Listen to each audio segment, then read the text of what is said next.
Hello and welcome to the theElpyDimension. I am your guide, Elpy, and this is mixed worm bin number 1. Today is the 5th of May, 2025. And I think I was in here on the 26th. We do have baby worms and smaller teenager worms, I'll say, on this bubble mailer. And so I think it's been 9 days since I've been in here. And I'm here today because I need castings, and then the worms are all over bin 4. Yeah, see, the temperature stays up these days. We're at 65 about. So like 17, 18 degrees Celsius. And these bubble mailers definitely encourage the worms to be on top. See, my problem is I need castings. And these worms, I'm not doing the right thing to get them to migrate. So, last time I was in here, I just wound up feeding over here and going to bin 4, and there were less worms. It's pretty muddy down there. All over. Oh, there's some breeders. There were less worms all over than there were in here. But today, they both are annoying with worms all over. But I need castings to do some garden planting and up potting. So I am just going to, I'm just going to harvest. Yep, that's what I'm just going to do. And I'm going to pick worms out. Not even right now, because there's so many. Well, there's so many in that scoop I just took. I guess I am.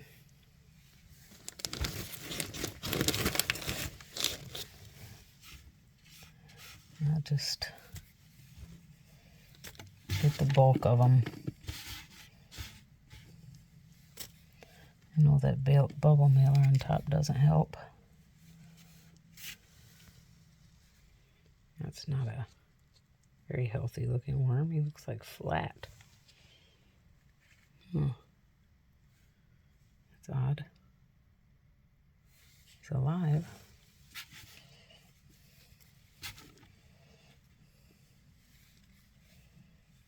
Okay. There's still a lot of worms in there. But right now, I'm not so concerned with that. Like I said, I'll pick worms out. The only problem with picking worms out as I go later, I see cocoons too, is that, I mean, unless I have a designated bucket with me to bring them back here, I have so many worms. And it's not like I sell worms, that, you know, the question to myself becomes, how much do I care about keeping the worms in this population versus just putting them out in the garden? And that's kind of a loaded question, because on the one hand, if your adults are breeding, then, you know, you want to keep your breeders. At the same time, you want to keep your baby worms because they're the new generation. And maybe some of those breeders are older and on their way out. So it's better to keep their livestock, their young. So you need both. And I need to keep this population You know, I want the population to stay good and strong, so I'm not just going to be like, I don't care at all. You know, I got so many worms. Because the more worms in the bin, assuming the conditions are right, are good, the faster they get through the material. Okay. There's our little pile of worms over there. What's the pile look like in front of us?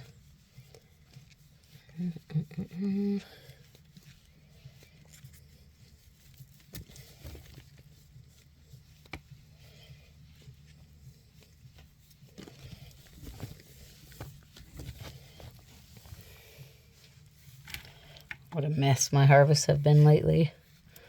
Nothing.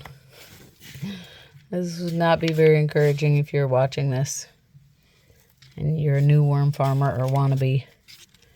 Be like, oh my gosh, this looks very tedious. Well, this is not the method to follow.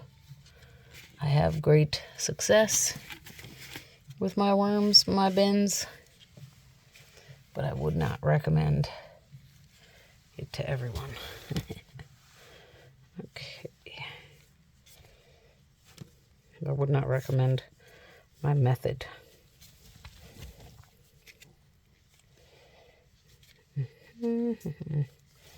So if I'm harvesting some of the castings, the next question becomes, am I adding new material? Am I going to do like I did the last time I harvested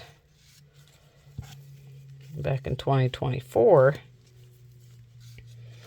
and I harvested a spot and then just moved a bunch of material over so I could add new material.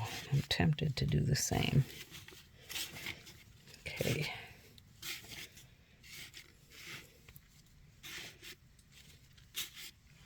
Now I don't need a whole bucket is the thing.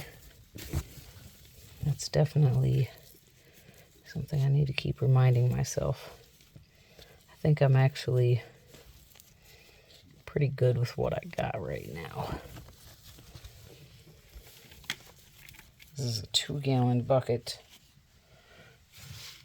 And I've got almost half the bucket. So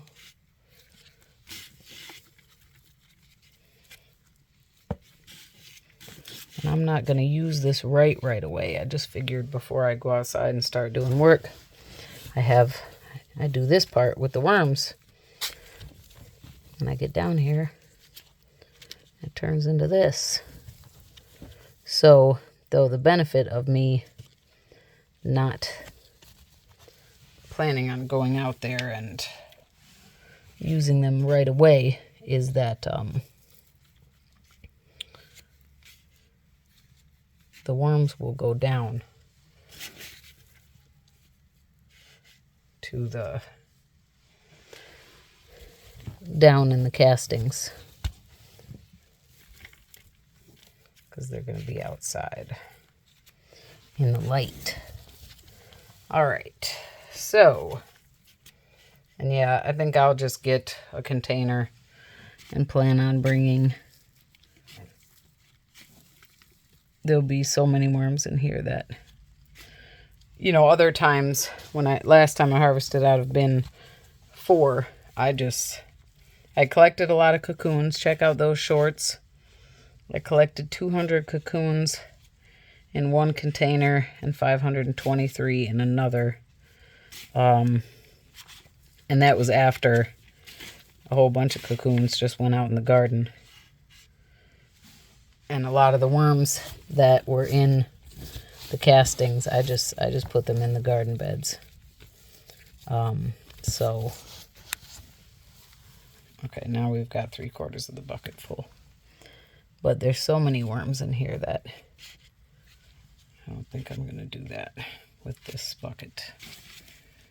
But I'm going to call this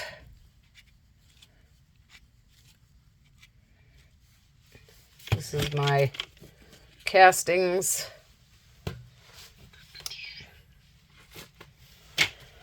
That I'm going to take with me. Now let's go ahead and stir up. This stuff is super duper muddy. Wow. Okay. This has been 2 all over again. I guess I don't do a very good job of preparing for harvest. When it gets that time, probably I get too reckless, it would seem, with, or careless rather, with the water that I add in the new feedings. And that's going to be half my problem with the worms leaving the material or not leaving the material as well, because they're not going to want to leave.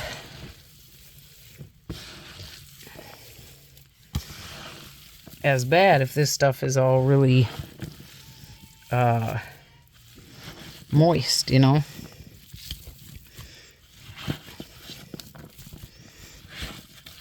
But if I let it dry out, they'll be less interested in this dry material. Look at that. This is like for real, like mud. Yeah, that's unacceptable. So I'm going to put this stuff, because this side was going to be harvested last, because that's where all the bigger chunks of matter are. And yeah, they had a nice feeding zone with grapefruit skins and stuff. So this pocket right here is going to take new material. Okay, I'm starting with mostly dry, just whole pieces of paper. Then I've got a bunch of weeds, dead nettle, and this is a burdock root and some burdock leaves.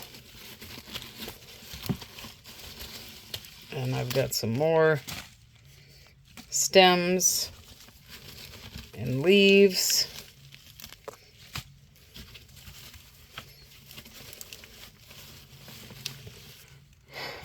These roots I was actually going to give to the Canadian night crawlers because they've got so much soil in them. But I think I'm actually going to go ahead and give that bunch to these guys. And then, and I'm going to push this down there. And I'm just going to put some more paper over top.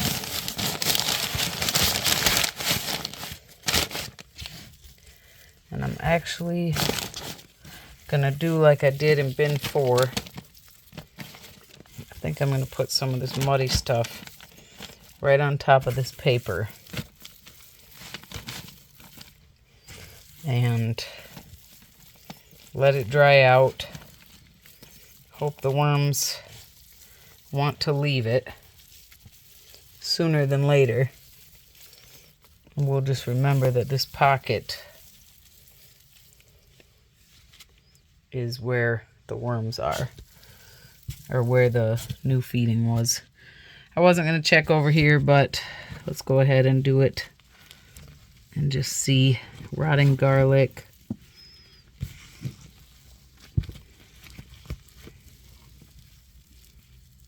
Lots of worms in here. I smell citrus. I know we had those grapefruit skins that are now mush. Yeah. Lots of worms. No crazy worm balls, but a whole lot of worms down here. All right. Cool. Well, this stuff is coming along pretty well. If I had food scraps, I would provide them, but I don't. So just got all those weeds. And we'll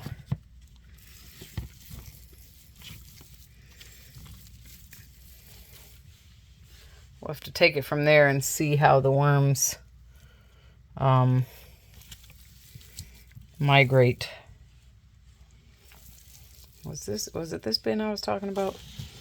Spreading feedings out. No, I think this was the feeding before. Oh yeah, there's a ton of worms over here.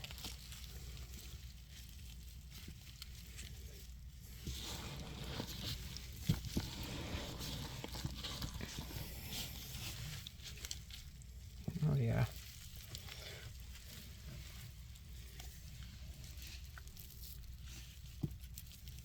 I think maybe we did. Oh yeah, this was I put that green powder down there. So maybe I did spread the food around more.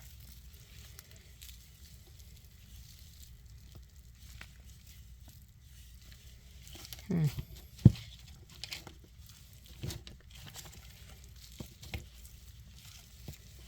smells pretty funky.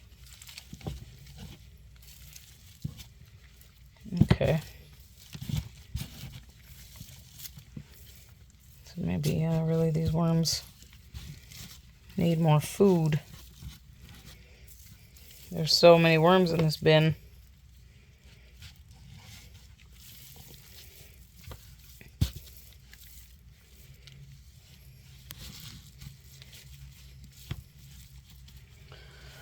All right.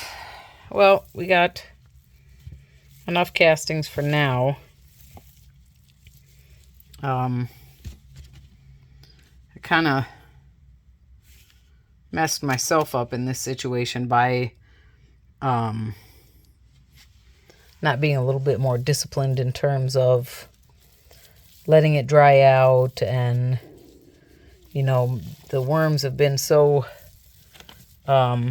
such heavy populations that I can't help but want to feed them so much. But I've not done well. I guess probably what really screwed me up was going that month when I was supposed to come back in a couple of weeks after creating the sort of barrier that I did. No, that was in bin 4.